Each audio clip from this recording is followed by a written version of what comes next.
Hello, making a paint video, and I'm listening to Christian Thielemann, conducting the Vienna Philharmonic Orchestra, playing Beethoven's Seventh Symphony, and it is my favorite.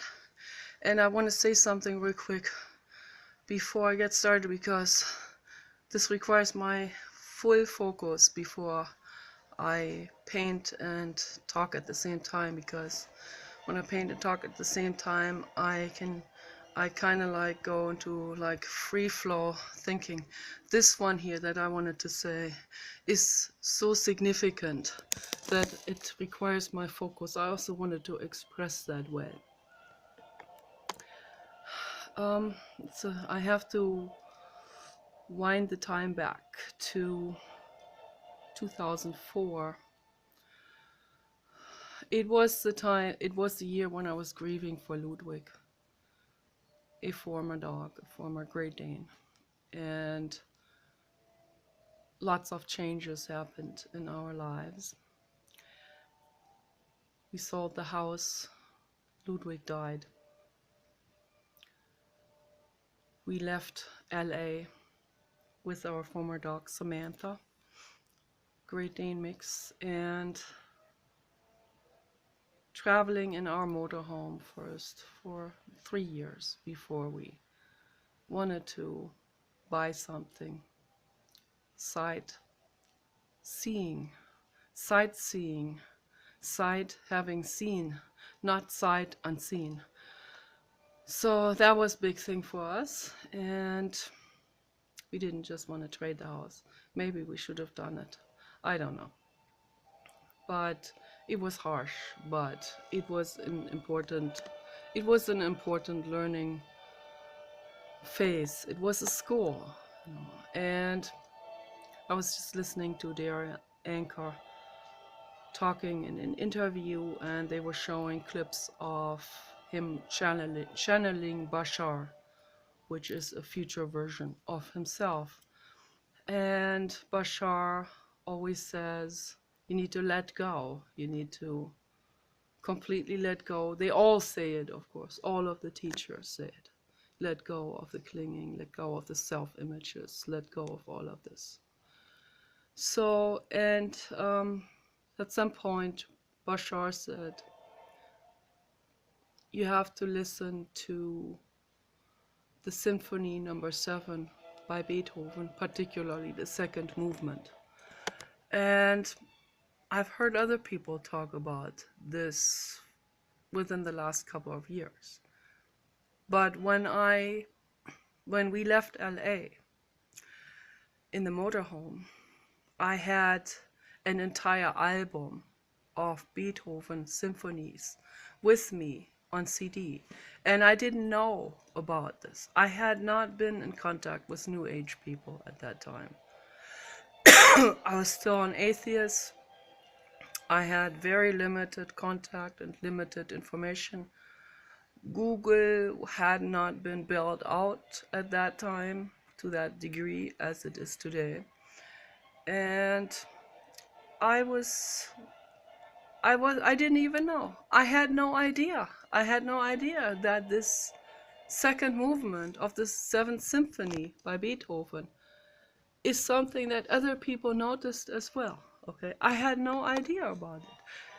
We left LA, we went to Death Valley, we went to Shoshone, we stayed there for a long time. And my mindset was not good. I was in a bad mindset. I didn't get along with the people there. We left Shoshone, we went to Dirty Sock Hot Springs, which is an oasis in the middle of the desert. And there at Dirty Sock Hot Springs, and also before, but particularly after I kind of broke free there, from that campground and everything, and from the people. And with that, broke free from all the expectations that I had, which were neurotic and all of this. So I had to kind of force myself away from it manually.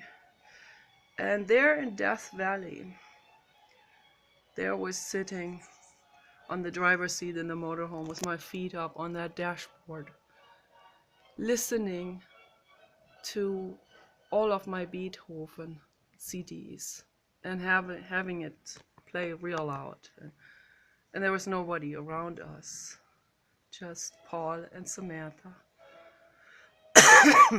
And they were going for a walk out there, and it was a lovely night. We had the windows open, warm wind, and the hot springs, very healing. And I was listening to the sevenths, and there came the second movement. And I looked into the stars. There was no light pollution. I could look into the stars. And as I was listening to the second movement, it was like, particularly when suddenly the entire orchestra sounds at once. It's almost like a scream. It's like a scream that comes from the deepest depths of my inner being. And it was a resonation. It resonated with a light beam from out of space. It was like it sort of resembled a light beam from the infinite cosmos. And it resembled this scream inside of me that I've always been saying. I have a scream sitting deep in my chest. I have been screaming a lot in my life, and have been screaming some of that out. But there's so much of that scream and so much of that pain that I'm probably not going to work through this in my lifetime, and it's okay. I made friends with that. But when I was listening to that second movement, I've never heard anyone talk about this. Not even my dad my dad talked to me about Mozart and what it does to him. I never remember anyone talking about Beethoven, and particularly not the seventh and the second movement. So I was so awestruck by that second movement in particular. It was like the infinite speaking to me. It's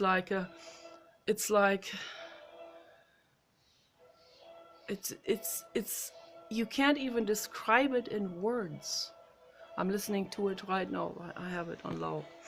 I'm trying to figure out my other speakers that I bought. So I'm gonna listen to it later after I figured out the speaker. So I'll have that on loud, because this you have to listen to real loud, either with headphones or you have it loud on a real good speaker. This is so deep. This is so infinite. This is a message from the infinite. Beethoven was 100% tuned in and tapped in to the infinite cosmos when he was writing this. This was a direct contact, as with many composers, but with this song, with this composition, it's particularly intense. It's like it shatters you to the bone when you listen to it. It gives you goosebumps. It is so deep. It's beyond imagination. It's beyond words. So I was in so much, I was vibrating with the music in the motorhome, and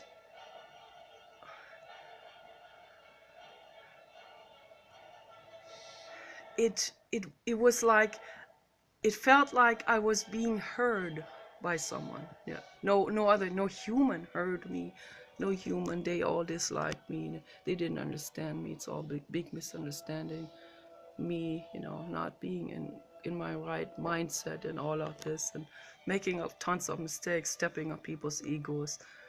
No ego could understand that, he is a suffering little like a pain body there in front of them. Don't you have compassion? No, they're like, she stepped on my ego. So no, I was suffering. So finally, listening to the music, I felt understood. I really felt heard. I felt not just heard, I felt felt. It felt me. It felt me and I felt it. It was one with me. It was a oneness. And that was so deep. It's just so intense. I'm going to put this tablet over here. I'm going to paint.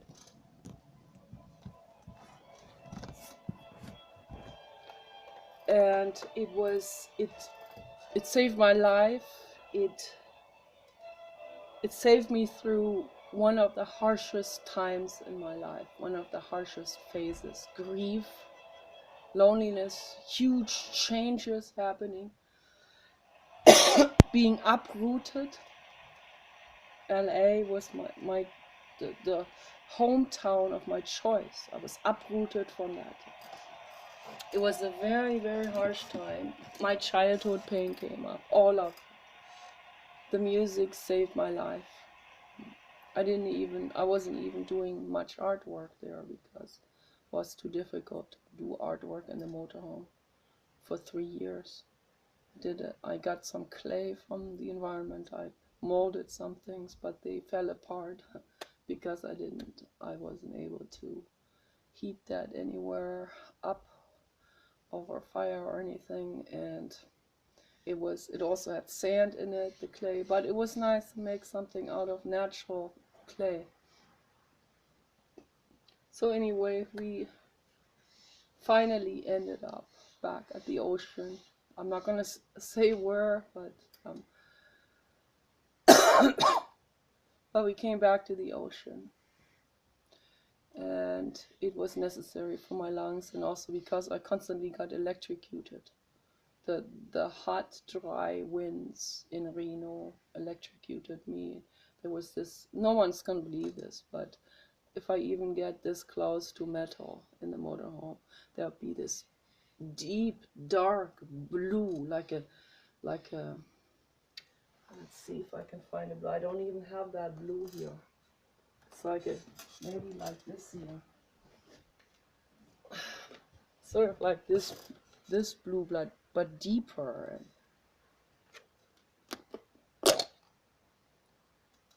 Sort of like the way this settles, in there, like this. But even doesn't even it shows a little turquoise, like it's a very deep blue flash, like this color would come up. Blue, almost silvery, like a laser beam flash would erupt between my hand and the metal because of the dry winds in Reno that were electrically charged with positive ions, I believe, positively charged. And so, and it just created this, I was positively charged myself, from the grief, from the depression, from the feeling of being in nothing, being rejected, being stepped on, old pain coming up, feeling not knowing how to proceed. That I was not grounded, even though I went into hot spring. Then I was back in the motorhome that was not grounded, was standing on rubber tires. So all of this, I think I was positively charged, positive ions. That doesn't mean it's positive. It means it's a chemical thing. It's positively charged ions, and they sort of like, with this touching against metal, was sort of starting to, the energy was starting to get, the metal was charged with all of this other positive ions in, and I believe it was some kind of like an anti-magnet reflex or something, like a thunder that happened between me and the metal, and it was happening all the time, and the pain was lasting me for like 10 minutes, and it was an intense pain that would go into my entire bone structure. It was so awful, and no one else experienced this, and Paul didn't experience that, and he didn't believe me. He didn't even see the flash. It's the strangest thing. And it was this real bright blue thunder flash coming out of the metal and going into my hand. I didn't even have to touch the metal. It was intense. So because of that, we came back to the ocean. We had to get negative ions. Okay, all the negative ions that are beneficial, that are also in clay and that are in the ocean and in forests and so on. So I needed to charge up with the negative ions. That was very important. And then the thunder and the flashes, they evaporated, didn't come back. So that was very important. So yeah, anyway, we finally got settled. And then I got more and more into, asking a bunch of questions, getting involved with people, into discussions and so on, first as an atheist, then more and more gradually into metaphysics and into exploring and joining some discussion groups and so on. And then as I went further and further into it, suddenly I came across people who would report having felt the same thing I felt when they were listening to Beethoven's Symphony number 7 and the second movement. And I was absolutely, my hair stood up on end. I was like, what? So there are several other people who have experienced this as well. And then I got into Friedrich Nietzsche. I read his books. And there was Friedrich Nietzsche talking about Symphony number 7, the second movement by Beethoven, saying that what he felt was out of this world. It was contact with the infinite cosmos. It was like the entire cosmos glittering down on him and speaking to him. And I was absolutely struck by this. Suddenly, all these other people that have experienced this, and Friedrich Nietzsche even. Friedrich Nietzsche, the atheist, but a metaphysical atheist. He went through tremendous thought processes and phases.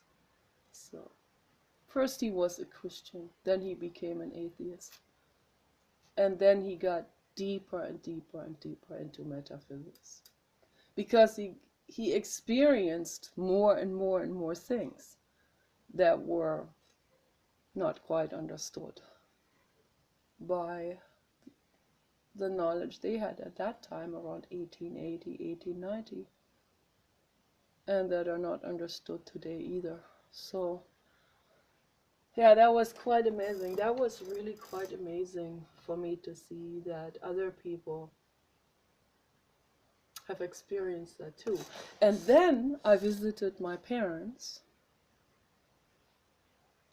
and my brother was just in a very creative phase, making commercial videos for companies, including BMW, and one for Bosch, I believe. It's a tool company. They make tools for hardware stores, like power tools and stuff like this. And he made a commercial for drill motor tools. And he used Beethoven's Symphony number 7, second movement. And I was just and I hadn't talked to him about this. We had not talked about this. That came to him at the same time that I was experiencing around the same time that I was experiencing these things in Death Valley. So, and there are many other incidences where we have discovered or we're thinking or talking about the same thing at the same time. I'm like, what? You are dealing with that same thing, with that same artist, person, painter. You're fascinated with this, you're researching this at the same time that I am doing it, without us talking prior to that. So then later on, we discover we have been thinking and getting deep into the same things at the same time. So there is a very strong psychic connection that I have to my brother. It's a wonderful present to me, and I'm infinitely grateful for that. So, and it's just so, when you can't explain something like this, you can't explain telepathy, you can't explain such phenomena like information that travels, or a specific thing that can be felt by many at the same time or perceived at the same time. And it just goes to show that we are not separate at all. None of us. Some people are more tuned into it than others. But we are all energetic beings. We're not just a mechanical, physical, biological machine. We are much more than the sum of our parts. Much more than that. We are energetic beings. We're energy bundles. That's what we are. And there is energy around us, and it interacts with our environment. And it's absolutely fascinating. And we need to embrace that, and we need to be grateful for that. We need to be grateful for this opportunity that we have. I am Nicola, and I have been so suicidal for so long in my life. Always at the brink of, always been at the brink of throwing myself away. Even recently, after Barbara died, it got really bad. When Barbara died, it was like, it tore me into this, it was like a silent depression that erupted. And it was very strange, I wasn't even, it was very unconscious. And it brought with it a death wish. It was like, Barbara, take me with you, I don't want to be here either anymore. It's harsh, it's so harsh. It's harsh. And I understand everyone who feels that way. I just wanted to say to all of you, this existence that we live is a school.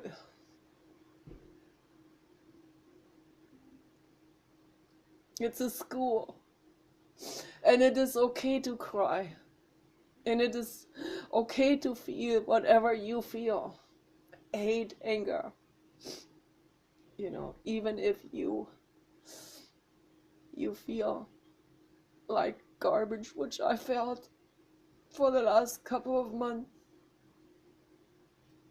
And that feeling, I'm getting old and I'm garbage now, because society has created this monstrous energetic mountain that comes at us. I talked to my brother earlier about this energetic mountain of, that is just an idea, it's just a fabrication, but it's become such an enormous mountain, an onslaught of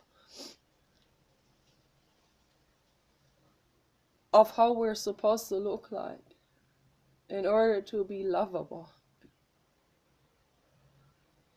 That is such a sad thing that happens in the world.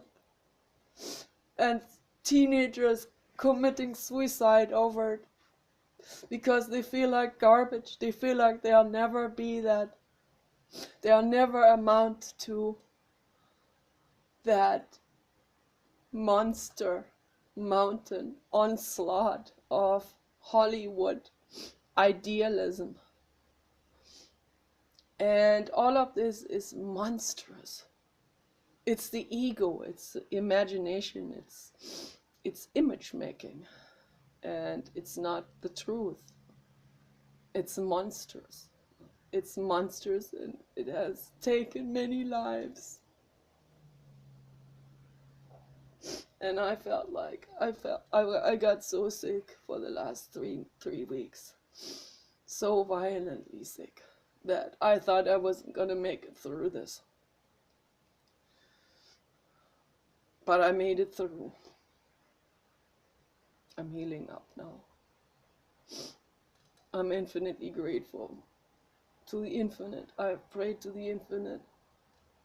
I said, Blue God, please give me the energy, give me the strength to make it through this. I said it over and over and over again for hours, lying in my bed as I was suffering. And the suffering was so bad, you know. I thought you can't suffer that much from a flu, but I didn't know what kind of monster flus we're going to be getting.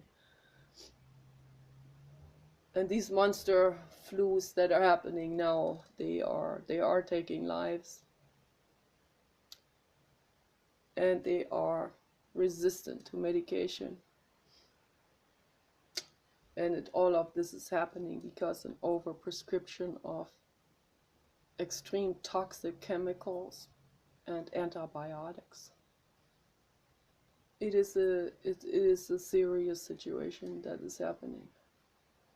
I am not able to help. I'm not able to change anything. I told my brother that I want to save every rhesus monkey in the laboratory, every rhesus monkey baby that is being tested on and put into an isolation cage, put into solitary confinement. I don't know what they're testing there, but they're being cruel. That's what it is. It's a form of, it's a sadistic act out is what that is. And these people are very cut off, and I don't know if I can reach them. I certainly can't reach them. I can't reach them with tears or anger or anything. I can't reach them with any kind of law change. I can't. The law change is just an outer mechanical thing, you know. What I want, what the only thing that will reach, I guess, is it can't come from me. Maybe my artwork, you know, maybe Beethoven's symphonies. If these people have ever heard those, you know, and that's why I feel like maybe it's time that we create something like they did in England. We create open air concerts for orchestras. And maybe we can just get a real amazing speaker system and put it into a public place and just play Tielemans recording and just let that energy permeate into the people. It will bypass the ego. The ego will not be able to catch that before it gets into it. It will permeate them. And the ego will say things like, what is that? Or, you know, who is that? That's gay. Or that's what the ego is going to say. And they're even going to be catching themselves liking it and hating that they are liking it. but they are going to fall into it. They're going to fall into it whether they like it or not, whether the ego likes it or not. And then they will get into it and they will go, what is that? Where does this music come from? Never heard it. They've never heard it before. Never. This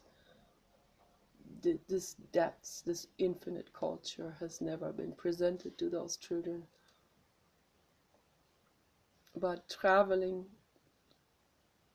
church music has been presented to them, and creationism and hating culture and hating art has presented to them, has been presented to them their whole lives.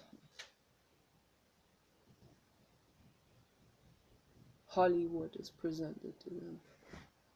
Cheap shows are presented to them, where the message, that hard message of hate and militarism and comparison and dualism is being presented to them.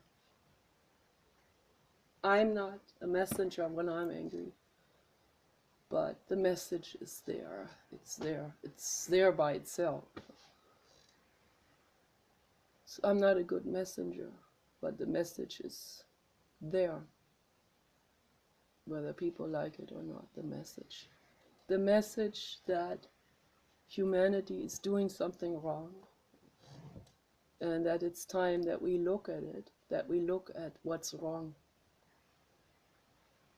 and that we listen, really listen to nature, to the trees, to the animals, to teach us about the now moment and non-duality and peace, bringing peace into the world, and that you are precious, that we are all precious, that we're all beautiful, living light beings, whether we're old with wrinkles or young, whether we fit the Hollywood standards or not. You are still a lovely, lovable, light being, living being, a mammal. All mammals are equally precious. All horses, pigs, humans, dogs, dolphins, and many other animals, and all beings. All beings want to live and are precious and lovable and loving and deserving of love, deserving of gentleness, deserving of health. All beings, all plants too, all life forms. All life forms are so important.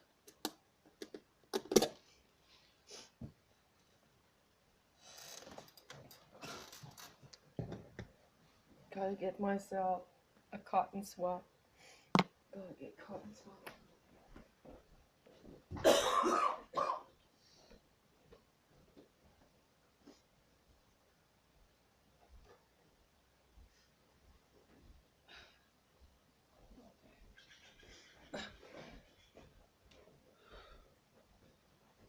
I'm finishing my big painting, and it will just, I might be able to finish it in a couple of days now, so that'd be really, really awesome.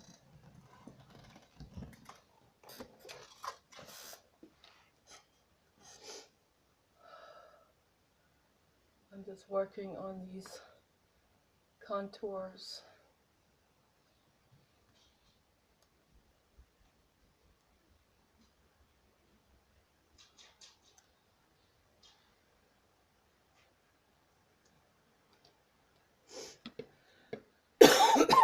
Just a little bit touching up now, and that's important because there are some little ridges and little valleys that need to be touched up.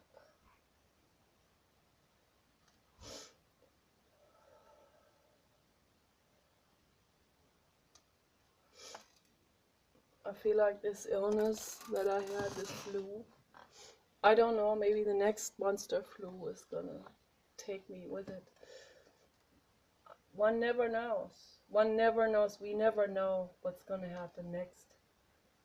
Maybe I will be more equipped next time because I got myself some amazing holistic tools. I got some steamers that are life-saving. Lung steamers. I got myself even a Himalayan salt steamer that's still coming. I'm still waiting for it. I got myself a real nice steamer, an electric one. It's kind of difficult, kind of complicated to use, but it's fantastic customer service that they have. And I am using it every day, several times per day. It's just 5 minutes of steam, but it is awesome. If you put real awesome essential oils into it, then that is a high quality steam that will come out of there. We have, everything is a matter of finding out how to deal with situations, whether it is illnesses that come at us, or wildfires that come at us, that become more and more and more because of global warming and arson and corruption, where the fire is not being extinguished early on because the realtors and this entire industry wants to claim the land, or the logging industry wants to have an excuse to log the trees. We have all of this massive corruption going on every level. It's massive. And how can we, as activists, how can we even steer against it? How can we even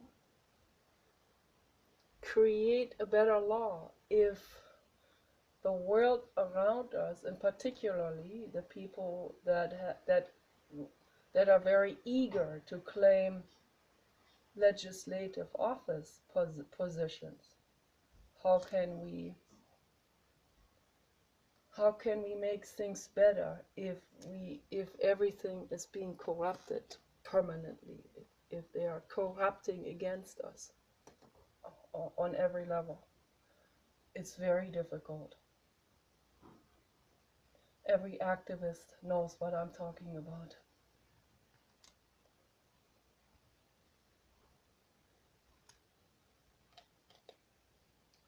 But in between, and that's what my brother wants me to do, and I agree with him, we have to let go. We have to learn to meditate. We have to let go, and we have to come to this acceptance that we need to, first of all, protect ourselves and our loved ones, and we need to relax, and we need to avoid stress, avoid all of this extra stress. It's a lot of stress to see what's happening in the world, the suffering. It causes a lot of stress. At least it causes me a lot of stress, because I feel compassion. And that stress can also be very, very detrimental to our health.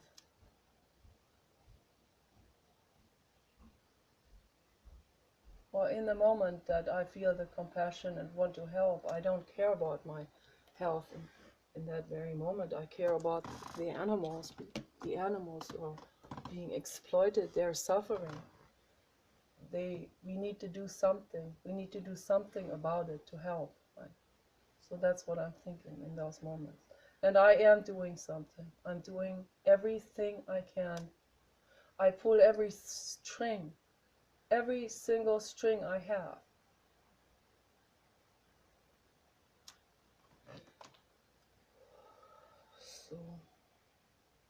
And beyond that, I have to cross my arms over my solar plexus and I have to say, let go. Let go right now in this moment. Let go. It's very difficult for Mother Bear because all beings are my children. I want to save every one of them.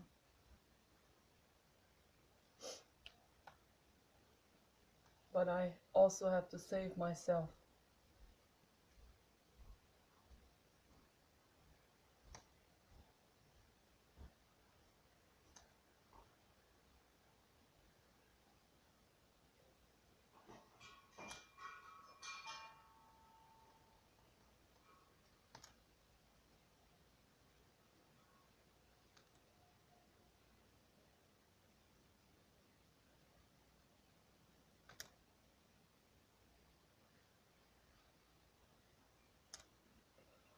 What I like about Christian Thielemann, the conductor, and I don't understand how so many people, how I don't understand how my parents can't like him. Or I don't understand what they have against him.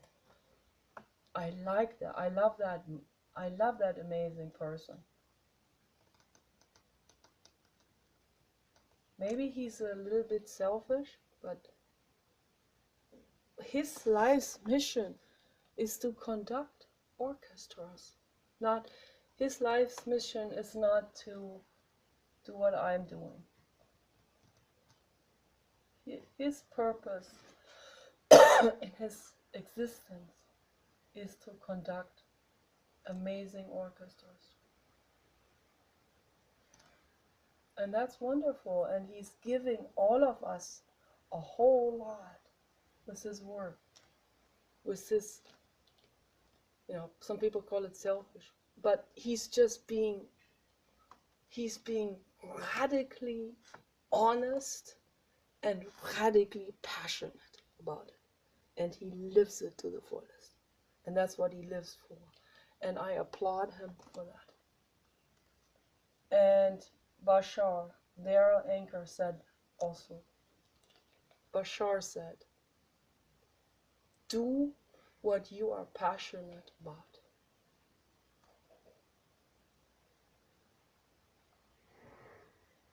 Follow your passion. If you haven't figured out, if you don't know what your passion is, you travel around the world and find what your passion is. Robert Greene has done that. And he found his passion.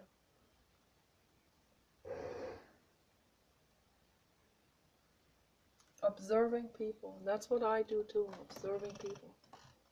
Studying psychology as a silent observer. That is a wonderful thing. And painting. Painting. Serving art.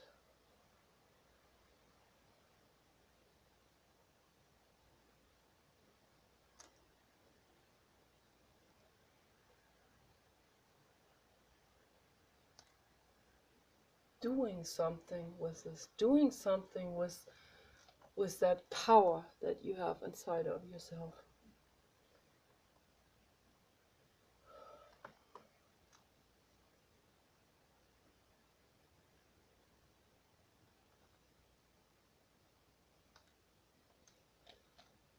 I breathe much better now after I've been using the steam inhaler. Oh my gosh, that is such a lifesaver. It's not antibiotics. If you want antibiotics, take garlic. Garlic is called the Russian penicillin. The Russians are very smart people, they know.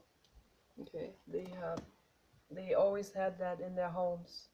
And they have always taken that when they were sick with any kind of illness. And it really works. Garlic is a lifesaver. The garlic of truth. It hurts. But it's a lifesaver.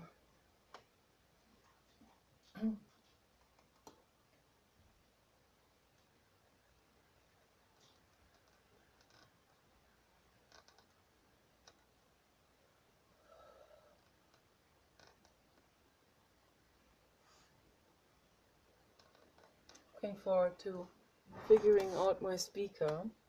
Got these new speakers, because we didn't even have speakers in the house for like 8 years. Papa dog, come to me. Come to me, baby. Here's the Papa dog. He is the Papa dog. He is mounting himself up. As you see, he is mounting himself up on the stairs, and it takes a long time for Papa dog to finally get to this level. Yes, and Papa dog has taken a shower, and he is feeling really refreshed now, and really good. Yes, Papa dog, I can see you are feeling good. Yes, this is paint. I know you don't like paint. Yes, yes, Papa dog, it feels good.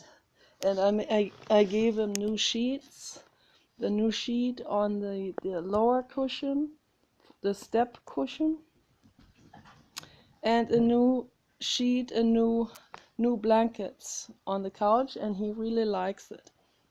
Yes, and that feels awesome. And it is really awesome. It's awesome to have everything clean, and it's awesome to grow flowers in your garden. I bought myself 2 roses. They're expensive. I got myself Lagerfeld. I don't know if they named that rose after Karl Lagerfeld, but it is a grandiflora rose, which is the largest roses. Grandiflora are the largest roses in the world. And this one is called Lagerfeld, and the color is a little bit like this, but more purple. So it's like a purplish, grayish white. An awesome color. Yes, Papa dog, I can't wait to get that. And I also bought a white grandiflora. All white grandiflora. I think it's called White Lightning. A real awesome. 2 real awesome species. And I'm so happy. And because I use roses not just for looks, not just for smell, not just for aromatherapy, not just for energetic healing, but I make tea with it, with the petals. And I found out about the power of roses from Dr. Hauschka. Dr. Hauschka in Germany, they not only make the best cosmetics in the world, but they also make elixirs of plants, and they make all kinds of, they make amazing plant medications and homeopathic remedies and little pastilles, and they have just such an amazing huge range of wonderful holistic things. And when I was living in Berlin a long time ago, studying psychology in Berlin, and I was living there all by myself. My brother wasn't living there yet. I think he was still going to school, or he was just, oh, I think no, my brother was working for military substitution, working as a nurse at that time. And I was living in Berlin all by myself. My psychotic boyfriend went into the hospital. And I was in a bad shape, and I needed something. I didn't want to take more drugs. I needed something to boost me up. So I went into the health food store, and I got myself Dr. Hauschka Rose Elixir. And it tasted fantastic and wonderful. And so then later on, when I lived in LA, I went out there at night and I picked myself rose petals that were hanging over the fence onto city property. and no one was picking them. They were about to fall off. So I picked them, collected them in bags, and I made tea with it. And it gave me the same exact boost and even more. It gave me this amazing nerve nourishment. So the other day when we went to the other house, there is a very dark red, very deep dark red rose growing there in the front yard, but it only blooms once a year, and only like this around July or late June. And so there were two rose heads suddenly next to the fern and all of it. And I was like, wow, cool. I'm gonna make tea with it. So I just plucked those off. And it's also good to do, to pluck the entire rose head off, including the bud underneath, because a former gardener of my parents told me that when you pluck that off, you help the plant. So otherwise this might even wilt on the rose, and it takes a long time for it to fall off. So if you pluck that off, then 5 new heads will come out of that stem. And that's true. It's absolutely amazing. So I was really sick the other day when we went to the other house. I picked the roses and I made tea with it, and gave me a humongous boost forward of energy, and it's a real nerve tonic. So making rose tea is a real nerve tonic, and so that is the main reason why I bought these 2 rose plants, and I'm going to implant them out there into the grassy area.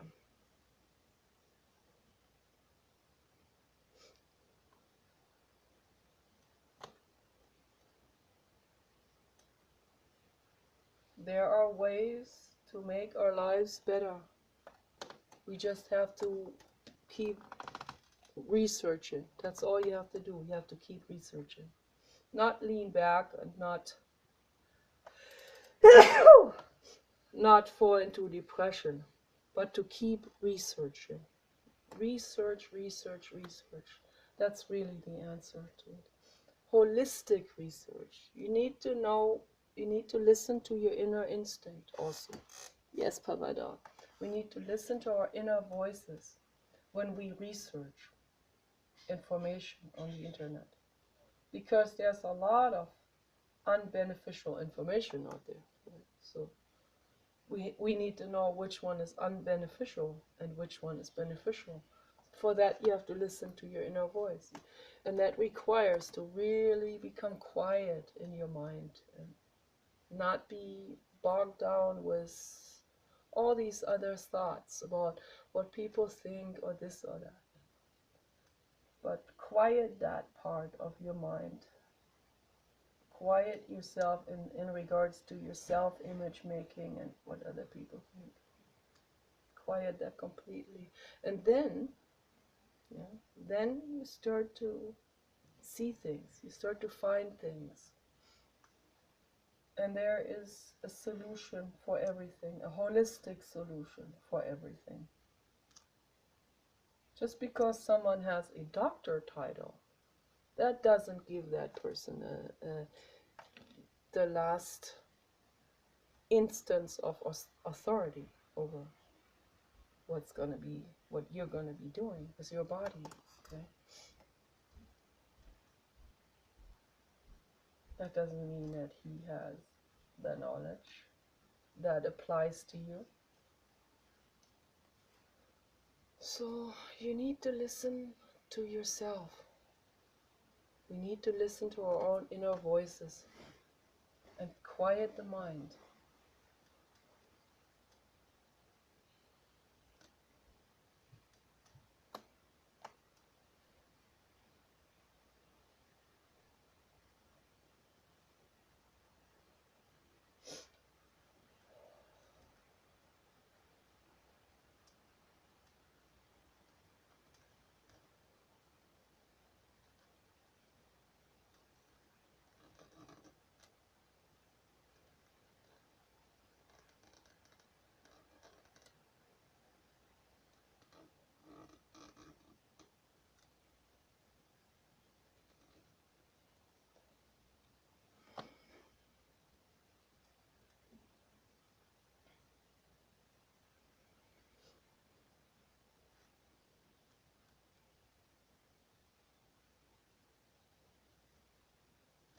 I like this cartoonish style.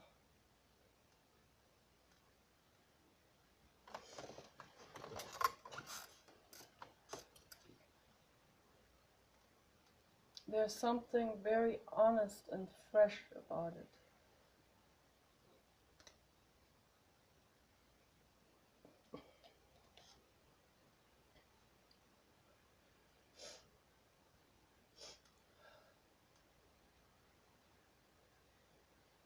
And also I wanted to say that quitting Facebook was a hugely important step for me to take.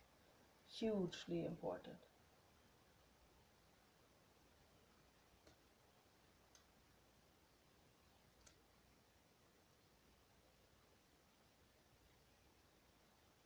Talking to all of these people, from around the world, trying to help them, but they were making me so depressed.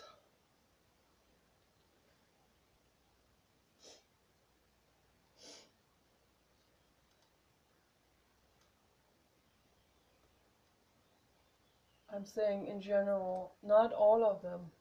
Some of them were grateful for what I offered.